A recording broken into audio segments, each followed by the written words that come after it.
eh, lo que estamos tratando de hacer es tener una especie de panorama general y saber entender cuándo han ido sucediendo diferentes eventos y diferentes acontecimientos y sobre todo cuándo van a suceder diferentes acontecimientos del futuro.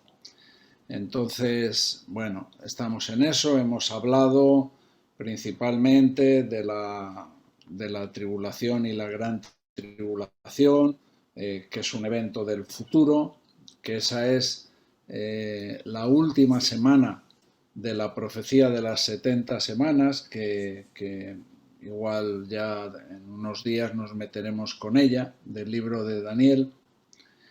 Después de esa semana de años, semanas de años, que lo explicamos el otro día, es la segunda venida de Cristo y ahí es el juicio de las naciones y empieza el milenio y acabando el milenio el juicio del gran trono blanco. Hay otros acontecimientos como el tribunal de Cristo, las bodas del Cordero, que lo iremos viendo poco a poco, iremos un poquito ordenando este puzzle y iremos entendiendo, ¿no? A medida que vayamos avanzando habrá cosas que se vayan quedando claras.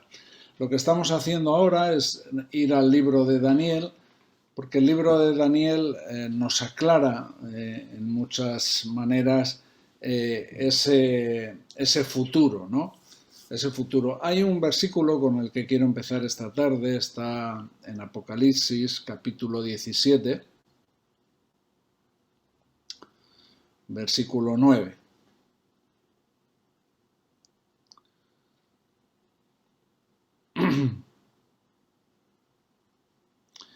Apocalipsis 17, versículo 9 dice, esto para la mente que tenga sabiduría. Normalmente cuando yo leo de esto ya dejo de leerlo, digo, bueno, esto no es para mí. No, esto para la mente que tenga sabiduría.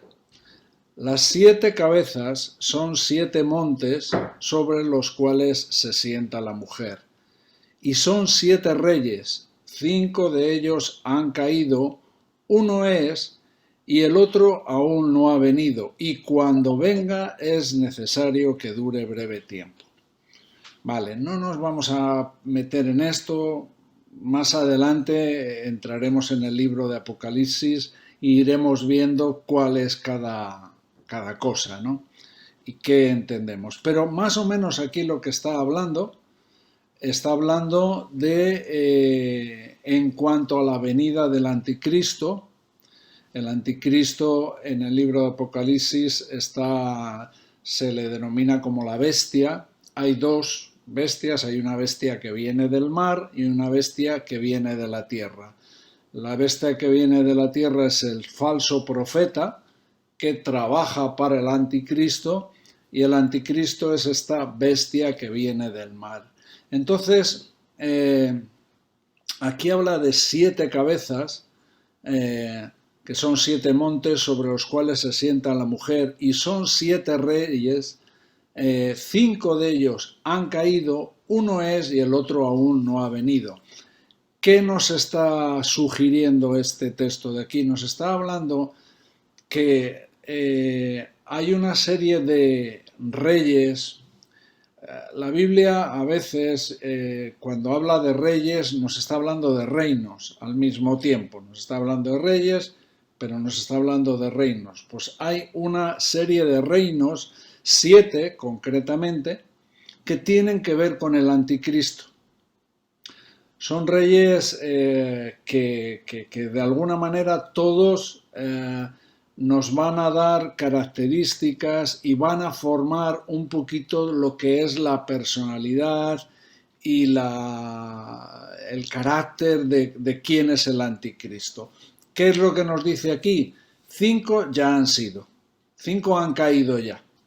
O sea, 5 imperios o 5 reinos ya han sido. Uno es en el que estamos y otro es necesario que venga, o sea, el otro aún no ha venido pero cuando venga es necesario que dure breve tiempo. Aquí está hablando específicamente de este que tiene que venir y que es necesario que dure breve tiempo. Este es esta bestia que viene del mar, este es el anticristo, ¿no? Que vendrá formado, vamos a decir, vendrá completo, ¿no? Dedicado a su plan, ¿no? Todos sabemos que Satanás es un imitador y es lo que hace, imitar, y hay una Trinidad que todos conocemos, la Trinidad del Padre, del Hijo y del Espíritu Santo. Pues Satanás tiene también su especie de Trinidad, donde está él por encima de todo, Satanás, la serpiente antigua, luego está este anticristo, esta bestia que viene del mar, y el falso profeta. Estos tres forman una especie de Trinidad diabólica, ¿no? Y los tres actúan en conjunto, ¿no? Él, como he dicho antes, él imita las cosas que son de Dios, ¿no? Entonces aquí de lo que está hablando es de que este reino, este imperio que tiene que venir, durará breve tiempo, concretamente será específicamente los 3 años y medio últimos de la gran tribulación. Esto es lo que se denomina la gran tribulación, este imperio del anticristo, ¿no? Vamos a decir que cuando hablamos de tribulación siempre pensamos en 7 años, y son 7 años. Pero lo podríamos dividir en dos partes. Los 3 años y medio primeros son los tiempos de la tribulación, y los 3 años y medio últimos serían los tiempos de la gran tribulación, ¿no? Que es este reino del anticristo, que aún no ha venido, pero que tiene que venir. Entonces, teniendo esto que nos confirma este planteamiento de 7 imperios, vamos al libro de Daniel, porque el libro de Daniel nos aclara un poco y pone nombres a estos imperios. El otro día hemos estado viendo el sueño de Nabucodonosor.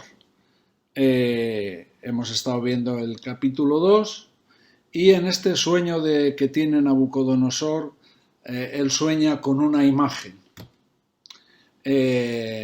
Una imagen que está dividida más o menos en 5 partes, o vamos a decir 4 partes y una que forma parte de la cuarta, pero no es exactamente como la cuarta, ¿no?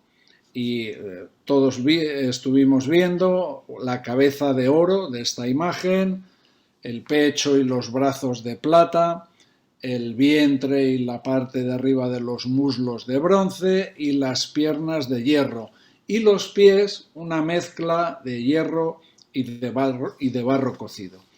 Esto es lo que Daniel interpreta a Nabucodonosor. Es el sueño que Daniel interpreta.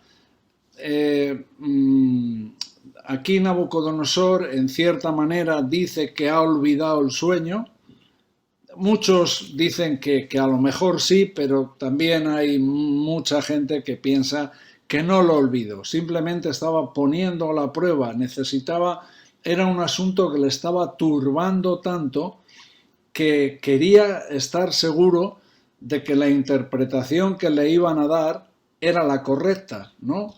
En cierta manera estaba acostumbrado a que le engañaran, ¿no? A que le dieran cualquier interpretación, y bueno, pero este era un asunto importante para Nabucodonosor. Era un asunto que le estaba turbando, le estaba molestando mucho.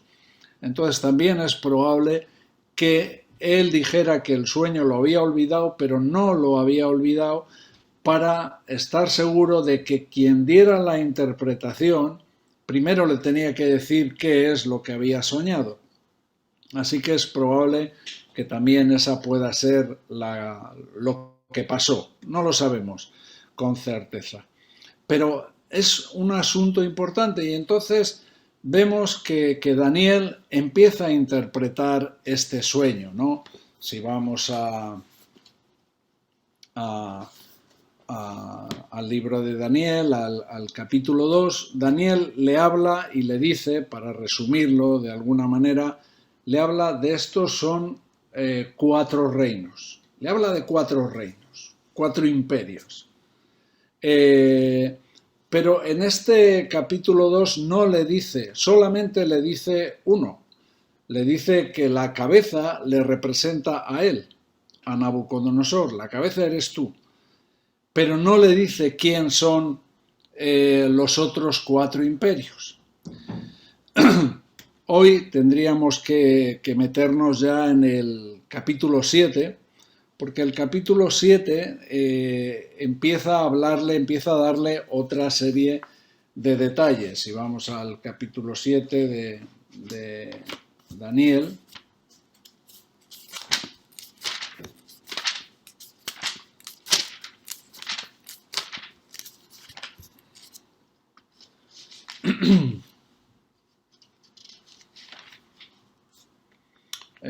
Versículo 4.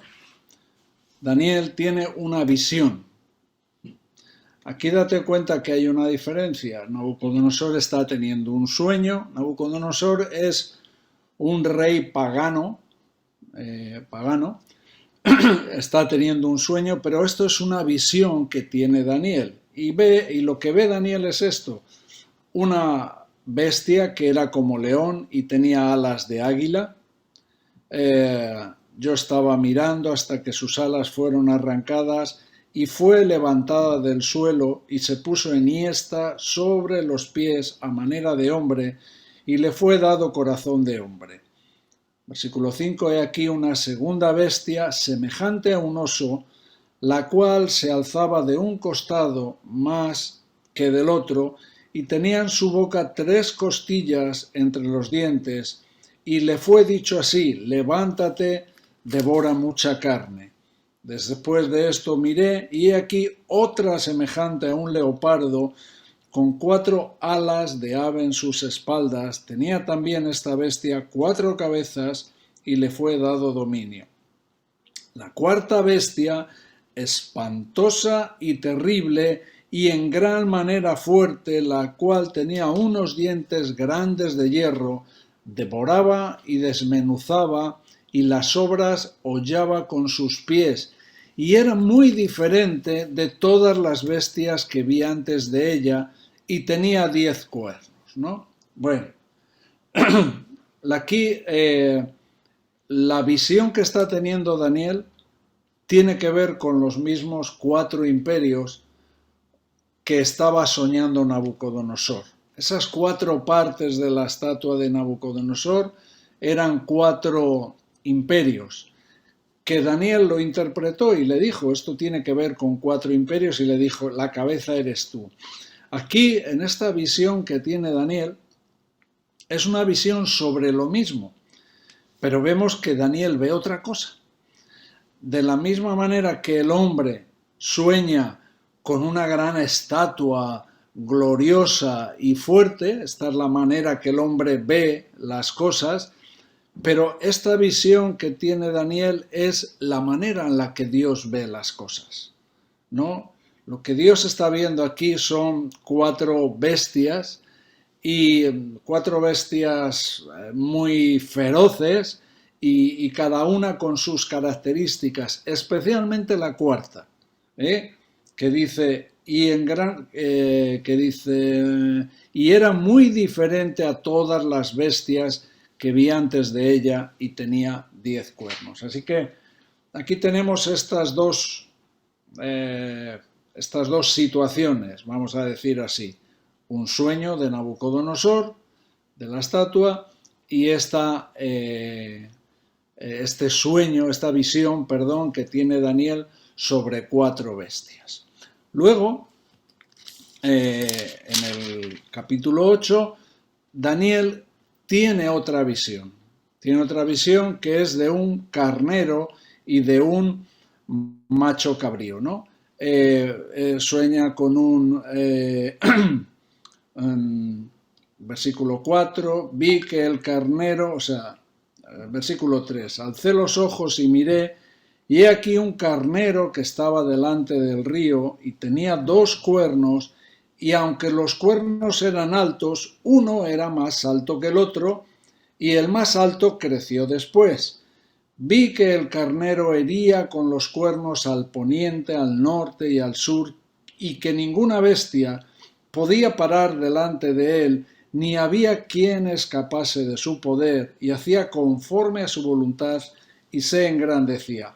Mientras yo consideraba esto, he aquí un macho cabrío venía del lado del poniente sobre la faz de toda la tierra, sin tocar tierra, y aquel macho cabrío tenía un cuerno notable entre sus ojos, y vino hasta el carnero de 2 cuernos que yo había visto en la ribera del río, y corrió contra él con la furia de su fuerza. Y lo vi que llegó junto al carnero y se elevó contra él, y lo hirió y le quebró sus 2 cuernos. Y el carnero no tenía fuerzas para pararse delante de él. Lo derribó por tanto en tierra, y lo pisoteó, y no hubo quien librase al carnero de su poder. Bueno, así que aquí hay que juntar estas 3 situaciones. Por un lado el sueño de Nabucodonosor y por otro lado estas 2 visiones. ¿Qué nos da esta última visión del capítulo 8?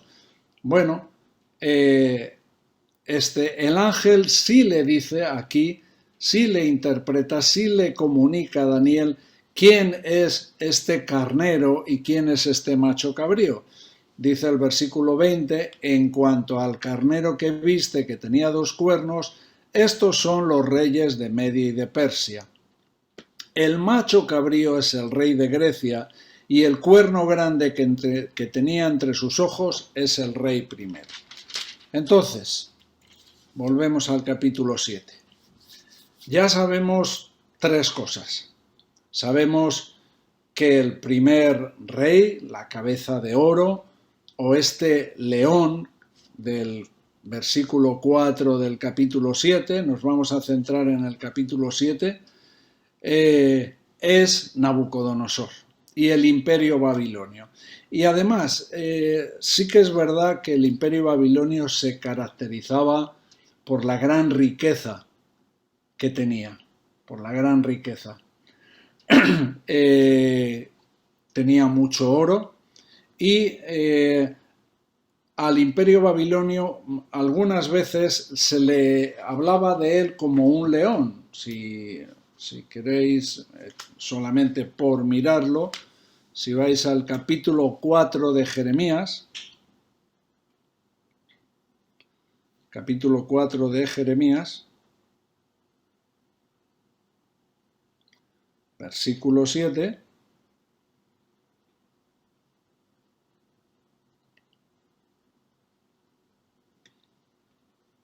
aquí está profetizando sobre Nabucodonosor, sobre Babilonia, y ¿qué dice?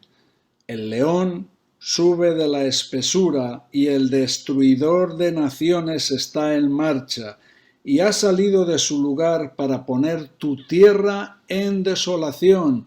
Tus ciudades quedarán asoladas y sin morador. Aquí es una profecía que está dando Jeremías sobre lo que va a pasar, lo que va a hacer Nabucodonosor en cuanto a Judá, que va a destruirlo todo. Y este es un momento importante también. Hay una cosa que sí que es bueno que tengamos en cuenta porque nos va a dar un dato que vamos a tener en cuenta durante mucho tiempo. ¿Qué es este dato? Bueno, si vamos al capítulo 21 de Lucas,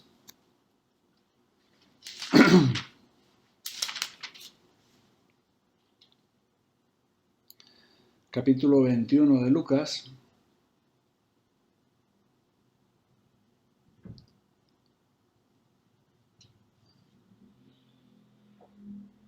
versículo 24, y caerán a filo de espada y serán llevados cautivos a todas las naciones, y Jerusalén será hollada por los gentiles hasta que los tiempos de los gentiles se cumplan. Esto es una cosa que escuchamos muchas veces, oír, los tiempos de los gentiles. Y esto es algo que es importante, porque ¿cuándo empiezan los tiempos de los gentiles? ¿Cuándo empiezan? Empiezan exactamente en el tiempo en el que Nabucodonosor toma el control, quita al último rey que estaba en Jerusalén y destruye la ciudad, destruye todo el templo, destruye todo. Este es el principio del tiempo de los gentiles. Nosotros estamos ahora en el tiempo de los gentiles. ¿Y hasta cuánto dura el tiempo de los gentiles? El tiempo de los gentiles dura hasta la segunda venida de Cristo. Esto es algo que va a ser importante para nosotros, que estamos en el tiempo de los gentiles.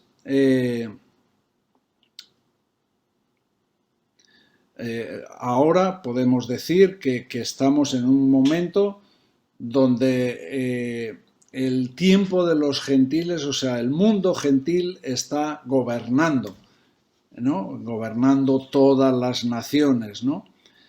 Pero que estamos en ese tiempo y nosotros, pero llegará un momento en el que Jesucristo vuelva de manera literal y habrá un periodo cuando Jerusalén estará bajo el control, o sea, cuando la nación de Israel vuelva a tener su esplendor en el tiempo de la segunda venida de Cristo. Entonces, bueno, esto simplemente lo comentamos para poder seguir adelante. Luego del tiempo de los gentiles, que nosotros ahora estamos en el tiempo de los gentiles. Entonces seguimos en el capítulo 7 de Daniel.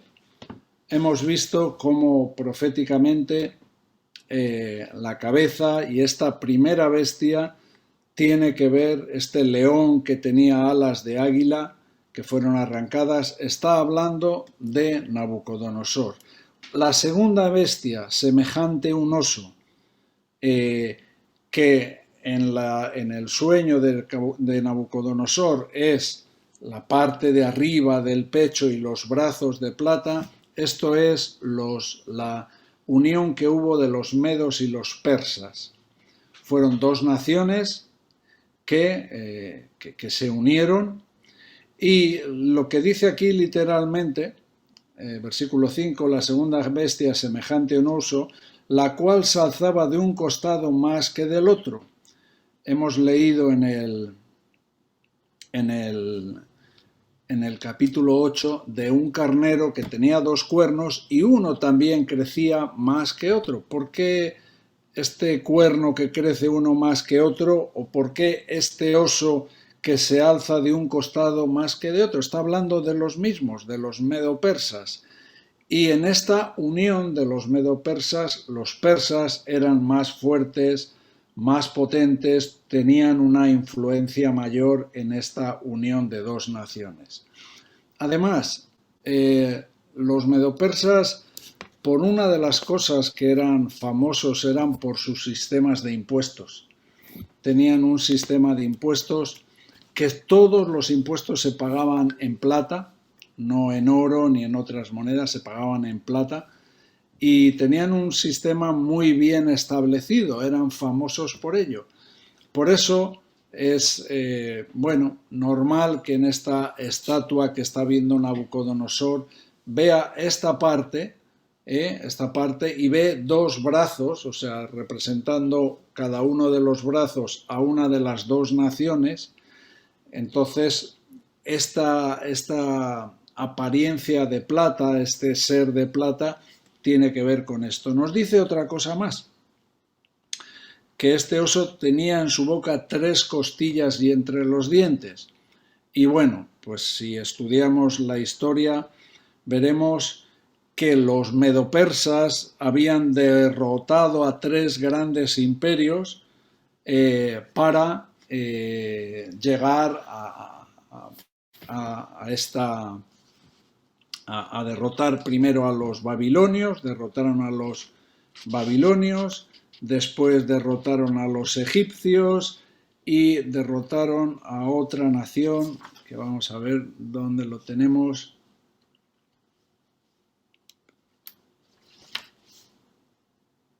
A Lidia.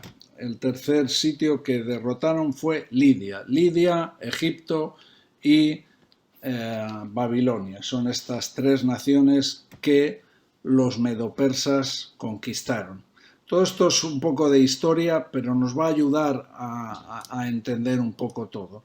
Después de los medopersas, históricamente, la historia nos confirma que el imperio que vino, que era más fuerte que los medopersas y más grande, era el imperio griego. Si vemos el capítulo 8 de Daniel, vemos que a los griegos dice que es este macho cabrío que tiene un cuerno en el frente y que con esto derrota a los medopersas. ¿Quién era el máximo exponente de los griegos? Pues Alejandro Magno era su rey y bueno, muy representativo de este imperio griego.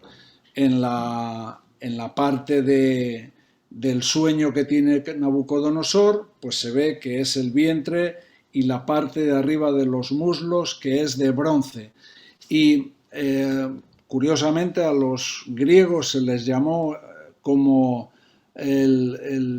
en cierta manera se les llamó como el imperio de bronce, porque, bueno, o sea, era muy representativo que, por ejemplo, si tú puedes ver un guerrero de los medopersas, eran guerreros que iban con turbantes, con túnicas, pero los que empezaron a ir con armaduras de bronce, con corazas de bronce, escudos de bronce, espadas de bronce, eran los griegos.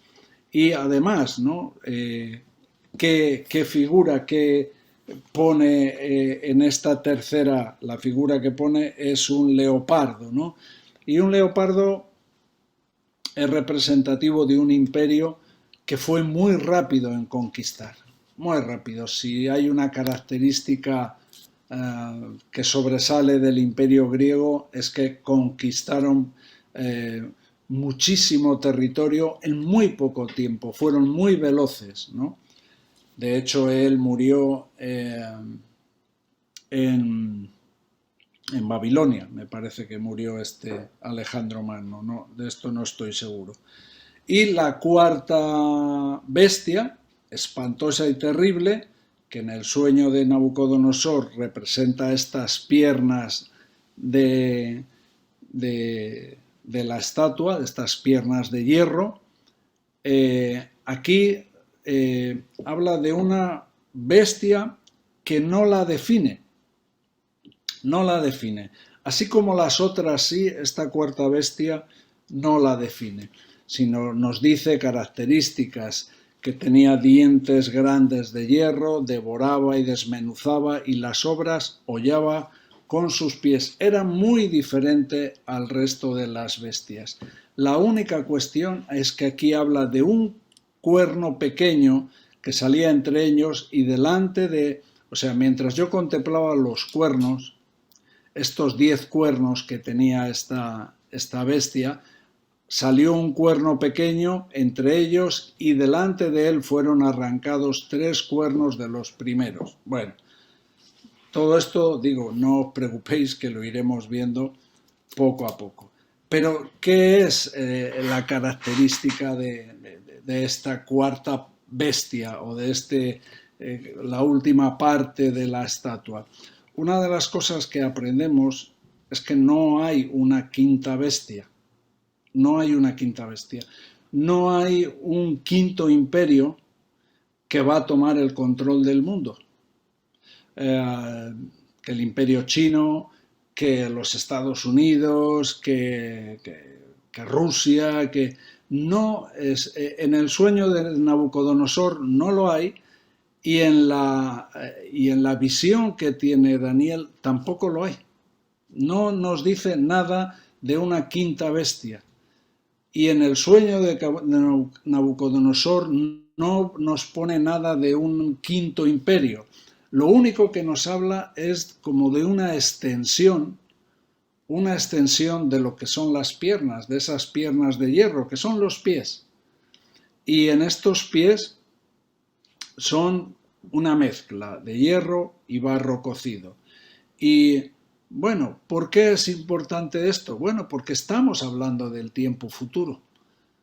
Daniel era contemporáneo de Nabucodonosor. Daniel estaba interpretando el sueño de Nabucodonosor, pero Daniel no sabía nada de Jerjes, que fue el rey de los medopersas, que vendría con un ejército de 1 millón de personas y derrotaría a los griegos en su tiempo.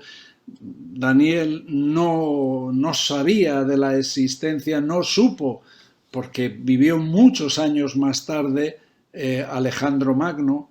Daniel no conoció a ninguno de los césares romanos, ni a Julio César, ni a los ni a Augusto, ni a ninguno de los césares romanos. Fueron cosas que Daniel vio en la visión y son cosas que Daniel interpretó. Dios le dio esa interpretación del sueño de Nabucodonosor. Daniel no supo de esto, por eso hay una especie de corriente de gente que quieren poner a Daniel en un tiempo en el que Daniel no vivió, quieren poner a Daniel mucho más cerca del nacimiento de Cristo. ¿Para qué? Para poder justificar de que Daniel no estaba profetizando, no estaba interpretando un sueño o viendo una visión de algo que estaba en el futuro, sino lo que estaba haciendo era contar una historia que había pasado. O sea, estaba contando cosas que conocía por la historia, pero no es verdad. Todos los libros de historia, los historiadores romanos, Suetonio, Tácito, Plinio, todos los historiadores judíos, todos están de acuerdo en ver por otros libros y por otros escritos el tiempo en el que vivió Daniel. Y Daniel vivió en el tiempo de esta deportación a Babilonia. Daniel vivió, fue contemporáneo de Nabucodonosor. Daniel pudo decir a Nabucodonosor el sueño que tenía, pudo interpretarlo, pero Daniel no pudo saber nada de todo lo que vendría después, de que los medopersas conquistarían a los babilonios, de que los griegos conquistarían a los medopersas y que Roma conquistaría a Grecia. Y esa es la historia que tenemos. Si leemos los libros de historia, podemos ver con mucho detalle cómo sucedieron todos esos acontecimientos, ¿no? Podemos ver, tengo aquí un poco, que Babilonia fue el periodo más corto, o ese imperio más corto, desde el año 606 a.C. al 539 a.C. Estamos hablando de 66, casi 70 años. Pero ya los medopersas, el imperio medo-persa fue desde el año 539 a.C. al 331. Estamos hablando de 208 años. Pero los griegos, estamos hablando del 331 al 323. Y luego ya duró muchísimo más el tiempo en el que duró el Imperio Romano. El Imperio Romano tiene una característica, y también lo vemos en la interpretación del sueño, que son dos piernas, porque el Imperio Romano se dividió en dos partes. El Imperio de Occidente, cuya base estaba en Roma, y el Imperio de Oriente, cuya base estaba en Constantinopla, lo que hoy es Estambul. Entonces, volvemos a esto. No hay un quinto imperio. No hay una quinta nación que venga. Lo que viene después del Imperio Romano es como si esta cuarta bestia, como si hubiera entrado, como si se hubiera puesto a invernar, como si se hubiera quedado dormida, esperando un tiempo en el que iba a volver a despertar. Y eh, bueno, sí que ha habido cosas que han pasado en el territorio, en el sitio donde ha estado este imperio romano. Pero ¿cuándo es cuando ha vuelto a resurgir con un poquito más fuerza? Bueno, eh, todos sabemos que ahora lo que se vive en Europa, todo lo que se llama la Unión Europea, que antiguamente era el mercado común europeo, esto empezó en el año 1950 con algo que ellos mismos denominaron el Tratado de Roma. El tratado fundacional del mercado común europeo fue el Tratado de Roma. Y años más tarde, en los años 70, empezó a tomar fuerza lo que es lo que conocemos hoy como la Comunidad Económica Europea, ¿no? La Unión Europea. Y esa Unión Europea llegaron a decir de ella, ¿no?, que era como un resurgimiento del mismo Imperio Romano. Lo que pasa que sí, porque la Unión Europea se establece en lo que es el territorio del Imperio Romano, pero si te das cuenta hay una característica y es que son naciones que están juntas, son naciones que estamos juntos, que tenemos una moneda común, que tenemos políticas comunes, pero no estamos mezclados. No, la Unión Europea no es un país, sino que hay una soberanía que mantienen las diferentes naciones, pero no estamos mezclados. Estamos juntos, pero no mezclados. Y curiosamente, estos pies tienen esta característica. Estos pies que está viendo Nabucodonosor en el sueño, esto que está interpretando Daniel, se juntan el hierro de lo que pertenece a las piernas, es como esa extensión del Imperio Romano, con el barro, pero el hierro y el barro no se pueden mezclar. Los metales sí pueden mezclarse, puede haber aleaciones. De hecho, muchos de los metales que conocemos, como el acero y como otras cosas, son aleaciones, son mezclas. Están mezclados. Tú no sabes diferenciar dónde está el hierro y dónde están los otros metales. Pero aquí sí. Aquí, en esta mezcla de hierro y barro cocido, uno sí puede saber lo que es barro y lo que es hierro, porque no está mezclado. Eso es de lo que está hablando en esos tiempos. Y curiosamente, ¿qué es lo que sigue viendo Nabucodonosor?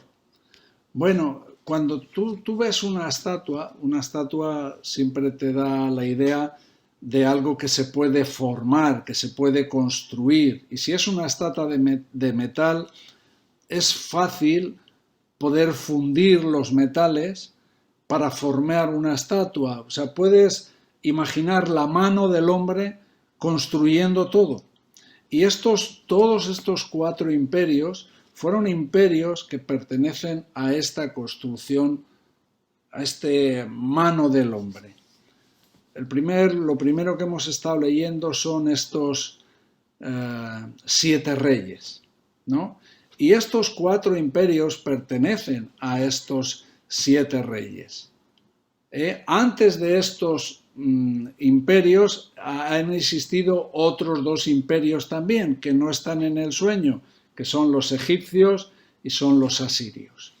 Es la historia del mundo: asirios, egipcios, babilonios, medopersas, griegos y romanos. No ha habido imperios como estos. Y ahí está hablando de 7 reyes, pero el último no ha venido todavía. Entonces, por un lado, Apocalipsis nos está diciendo, nos está hablando de 7 reyes que no sabemos quiénes son. Pero si le vemos la historia, sí sabemos que ha habido 7 imperios. Daniel está profetizando algo a Nabucodonosor de algo que va a venir en el futuro, que es futuro para ellos, pero para nosotros ya es pasado. Solamente el último rey o la manifestación del último reino. Ese reino donde, si te fijas, es ahí cuando están formados los pies de barro cocido y de hierro, cuando el sueño de Nabucodonosor dice que ve una piedra que es una piedra que no está cortada con manos de hombres, o sea, ahí no interviene el hombre por ningún lado, y esta piedra cortada con mano de hombre toca los pies y destruye todo. Y esto nos representa al reinado de Cristo, que el reinado de Cristo echará abajo todo lo que tiene que ver, en cierta manera, con el anticristo, porque lo que está viendo Nabucodonosor es una estatua, o sea, todo forma parte de lo mismo, aunque podemos ver diferentes metales, aunque podemos ver diferentes épocas y situaciones, pero todos están formando una sola estatua, un solo concepto, ¿no? Así que este plan también del anticristo es algo que está de alguna manera unido, ¿no? Todos estos imperios han tenido que ver un poco en esta formación, ¿no? O esta influencia de Satanás a lo largo de la historia, ¿no? Queriendo destruir a Cristo y el reino de Cristo. Pero, ¿qué vemos en el sueño de Nabucodonosor? Vemos que, gracias a Dios, sabemos cómo acaba esta historia.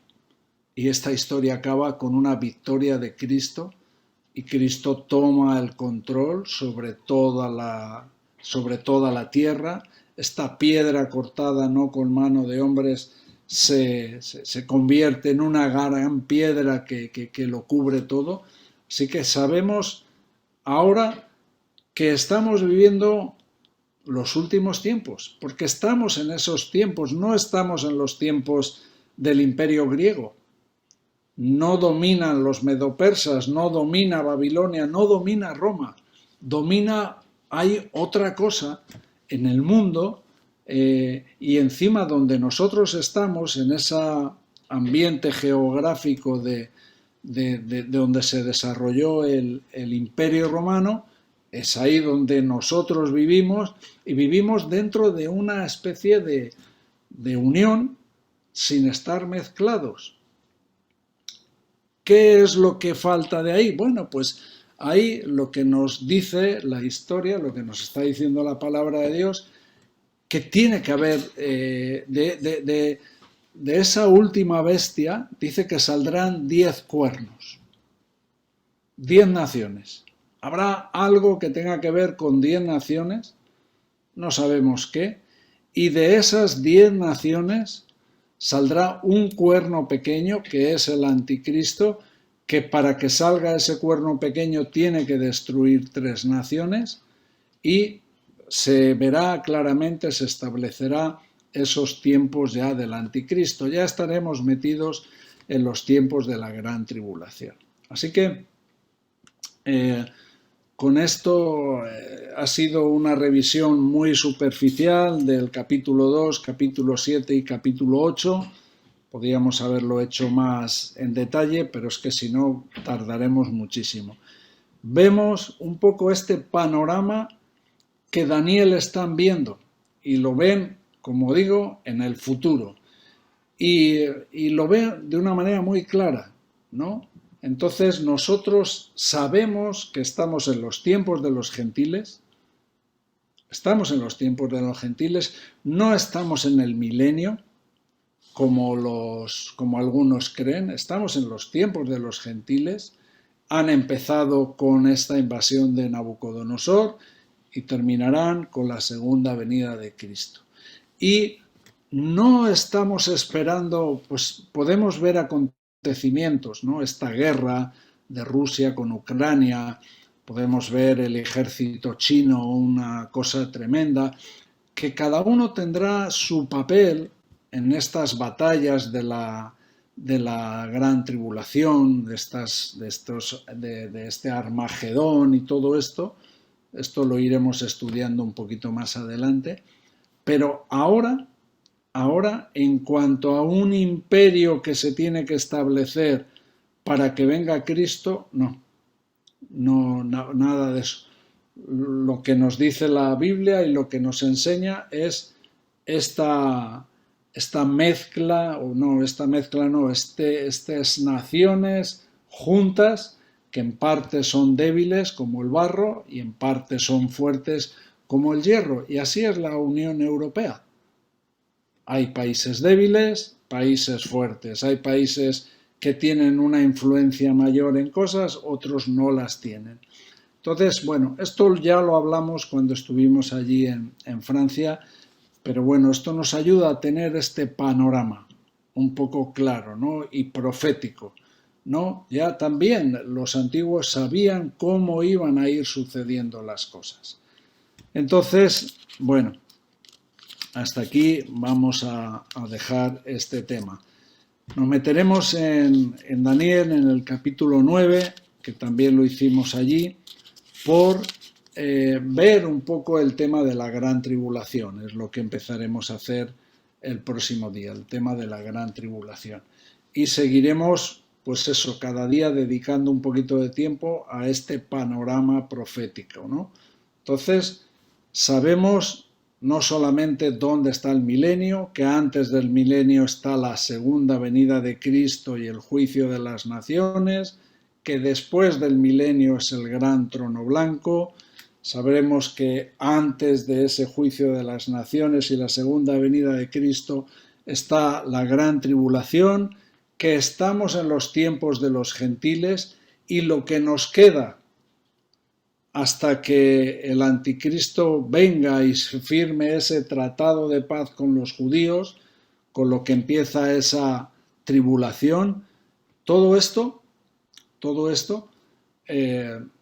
estamos ahí. No sabemos cuándo será, no podemos hablar de fechas, pero estamos en esos tiempos.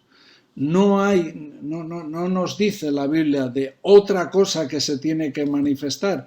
Ya estamos ya estamos, como decirlo, con el tablero de ajedrez, con todas las fichas puestas en la casilla, esperando a que Dios decida, pues dar el primer paso. Así que, bueno, esto no, si queréis leerlo, lo podéis leer, y capítulo 2, capítulo 7 y capítulo 8 nos dice qué imperios son, nos dice cómo han ido sucediendo las cosas, así que bueno, tenemos ya una cosa más clara. Lo del capítulo 9 tiene que ver para saber por qué estamos esperando una semana, ¿no? ¿Por qué estamos esperando una semana de años? Y eso, si Dios lo permite, pues lo veremos el próximo día. Hasta aquí. Muchas gracias por escuchar y por estar ahí. Y bueno, como decimos siempre, si alguno tiene alguna pregunta, pues si lo hace por escrito lo podemos explicar al próximo día.